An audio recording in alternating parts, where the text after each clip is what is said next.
ఓం నమో వెంకటేశాయ. వినా వెంకటేశం ననాథో ననాథ సదా వెంకటేశం స్మరామి స్మరామి. హరే వెంకటేశ ప్రసీద ప్రసీద ప్రియం వెంకటేశ ప్రయచ్చ ప్రయచ్చ. అహం దూరతస్తే పదాంభోజయుగ్మ ప్రణామే చ యాగత్య సేవాం కరోమి.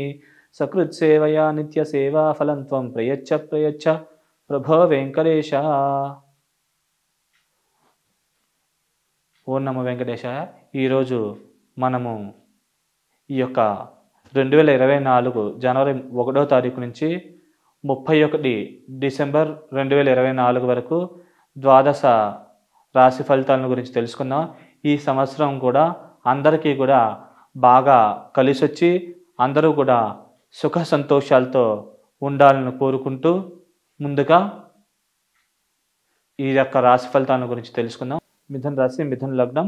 ఈ యొక్క మిథున లగ్నానికి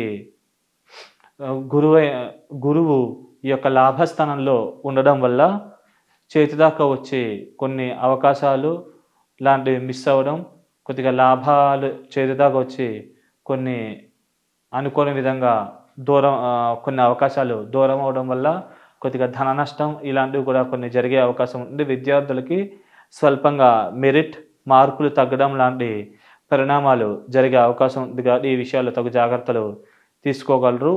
అలాగే సోదరీ వర్గీయులతో స్వల్పమైన ఇబ్బందులు చికాకులు లాంటివి కలిగే అవకాశం ఉంది కాబట్టి ఈ విషయాల్లో కొద్దిగా జాగ్రత్తగా ఉంటే మంచిది. అలాగే మాటలలో తడబాటు, కొద్దిగా మాట వల్ల స్వల్పంగా చిన్న చిన్న ఇబ్బందులు తలెత్తే అవకాశం ఉంది కాబట్టి ఈ విషయాల్లో జాగ్రత్త వహిస్తే మంచిది. అంటే మీరు ఒకవేళ మంచిగా మాట్లాడినా వేరే వాళ్ళకి తప్పుగా అర్థం అవడం, దానివల్ల మీకు సమస్యలు వచ్చే అవకాశం ఉంది కాబట్టి కొద్దిగా ఆచితూచి ఈ విషయాల్లో జాగ్రత్త వహిస్తే అన్ని పరాలకు కూడా బాగుండి యోగించి లాభించే అవకాశాలు చాలా ఎక్కువగా ఉన్నాయి. అలాగే ఈ యొక్క 5వ స్థానం మీద కూడా గురువు యొక్క పాపదృష్టి వల్ల స్వల్పంగా దైవిక బలం శక్తి స్వల్పంగా తగ్గుతోంది కాబట్టి కొద్దిగా మనం దైవికమైన బలం పెంచుకోవడం వల్ల ఉన్నత స్థితి నుంచి ఉన్నత స్థితికి తొందరగా రాగలుగుతారు. అన్ని పరాలకు కూడా బాగుండే అవకాశం ఉంటుంది. అలాగే ఈ యొక్క 7వ స్థానం మీద గురు దృష్టి ఉండడం వల్ల వివాహ ప్రయత్నాలు చేసే వాళ్ళకి వివాహం స్వల్పంగా ఆలస్యం అయ్యే అవకాశం ఉంది కాబట్టి ఈ విషయాల్లో కొద్దిగా జాగ్రత్తగా ఉండడం మంచిది. అలాగే సాధ్యమైనంత వరకు పెద్దవాళ్ళ మీద ఆధారపడి ఈ వివాహ విషయంలో ముందుకు వెళ్ళినట్లయితే కనుక అన్ని పరాలకు కూడా బాగుండే అవకాశం ఉంది. అలాగే మే 2వ తారీఖు నుంచి ఈ గురువు వ్యయస్థాన సంచారం వల్ల అనవసరమైన ఖర్చులు అధికంగా అయ్యే అవకాశం ఉంటుంది. అలాగే శత్రు రోగ రుణాది పీడలు కూడా ఎక్కువగా ఉండే అవకాశం ఉంది. భూమి పరంగా కూడా స్వల్పమైన లిటికేషన్స్ క్రియేట్ అయ్యే అవకాశం ఉంది కాబట్టి ఈ విషయాల్లో కొద్దిగా జాగ్రత్తగా ఆచితూచి వ్యవహరించగలరు, లేకుంటే సమస్యలు వచ్చే అవకాశం ఉంది. అలాగే ఈ యొక్క గురువు యొక్క పాపదృష్టి ఈ యొక్క 9వ స్థానం మీద కూడా ఉండడం వల్ల అలాగే ఈ యొక్క గురువు యొక్క పాపదృష్టి ఈ యొక్క 8వ స్థానం మీద ఉండడం వల్ల న్యాయపరమైన కోర్టుకు సంబంధించిన చిన్న చిన్న లిటిగేషన్స్ ఇబ్బందులు లాంటివి తలెత్తే అవకాశం ఉంది కాబట్టి ఈ విషయాల్లో కొద్దిగా జాగ్రత్తగా ఆచితూచి వ్యవహరించగలరు. అలాగే ఈ యొక్క లగ్నానికి దశమంలో రాహు, 4వ ఇంట్లో కేతు ఉండడం వల్ల వ్యక్తిగత జాతకంలో కేతు మహాదశ అయిపోయి రాహు మహాదశ మిగిలి ఉన్నట్లయితే కనుక ఈ రాహుకేతులు ఇద్దరు కూడా మంచిగా లాభించి యోగించే అవకాశం ఉంటుంది. మంచి శుభ పరిణామాలని అనుకూల ఫలితాలను ఇచ్చే అవకాశం ఉంది. వృత్తిపరంగా కూడా ప్రమోషన్లు, ఇంక్రిమెంట్లు మీరు ఏదైతే అనుకుంటున్నారో ఆ యొక్క ప్లేస్కి ట్రాన్స్ఫర్ ఇట్లాంటివి లభించి మీరు ఉన్న స్థితి నుంచి ఉన్నత స్థితికి చేరుకునే అవకాశం ఉంది. అలాగే సుఖ సంతోషాభివృద్ధి, దైవికమైన బలం శక్తి పెంపొందడం, తల్లికి ఆరోగ్యం మెరుగుపడడం ఇలాంటి పరిణామాలు అధికంగా జరిగే అవకాశాలు చాలా ఎక్కువగా ఉన్నాయి కాబట్టి ఈ సమయాన్ని సద్వినియోగం చేసుకుని ఉన్న స్థితి నుంచి ఉన్నత స్థితికి తొందరగా చేరుకోగలరు. అలాగే ఆకస్మిక ధనలాభాలు, ఆకస్మిక ధన ప్రాప్తి, ఆకస్మికంగా ఉద్యోగంలో ధనంపరమైన ప్రమోషన్స్ రావడం, పొజిషనల్ ప్రమోషన్స్ కూడా రావడం లాంటి పరిణామాల వల్ల మంచి ఆనందంగా గడపగలుగుతారు. అన్ని పేరాలకు కూడా చాలా బాగుంటుంది. అలాగే కేతువు ఈ యొక్క 4వ స్థానంలో ఉండడం వల్ల వ్యక్తిగత జాతకంలో కనుక ముందుగా కనుక రాహు మహాదశ అయిపోయి కేతు మహాదశ మిగిలి ఉన్నట్లయితే కనుక ల్యాండ్ పరంగా స్వల్పమైన లిటిగేషన్స్ క్రియేట్ అయ్యే అవకాశం ఉంది. కొద్దిగా వ్యవహారికపరమైన చిక్కులు సమస్యలు లాంటివి తలెత్తే అవకాశం ఉంది కాబట్టి ఈ విషయాల్లో తగు జాగ్రత్తలు తీసుకుంటే అన్ని పనులకు కూడా బాగుండే అవకాశం ఉంటుంది.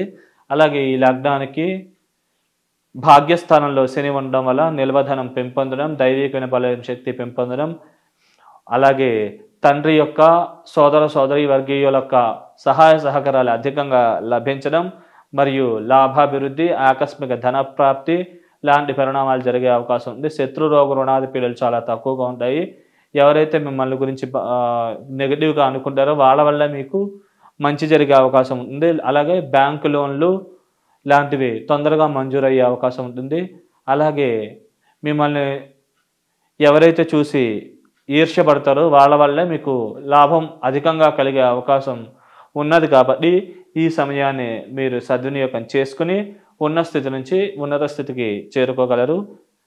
అలాగే మీకు వ్యక్తిగత జాతకాలలో గనక మీకు గురు మహాదశ అంతర్దశ కానీ, లేకుంటే కుజ మహాదశ అంతర్దశ కానీ, చంద్ర సూర్య కేతు దశలు కానీ అంతర్దశలు కానీ నడిచినట్లయితే కనుక కొద్దిగా వ్యతిరేకమైన ఫలితాలు వచ్చే అవకాశం ఉంటుంది. కాబట్టి ఈ విషయంలో కొద్దిగా ఆచితూచి జాగ్రత్తగా వ్యవహరించగలరు.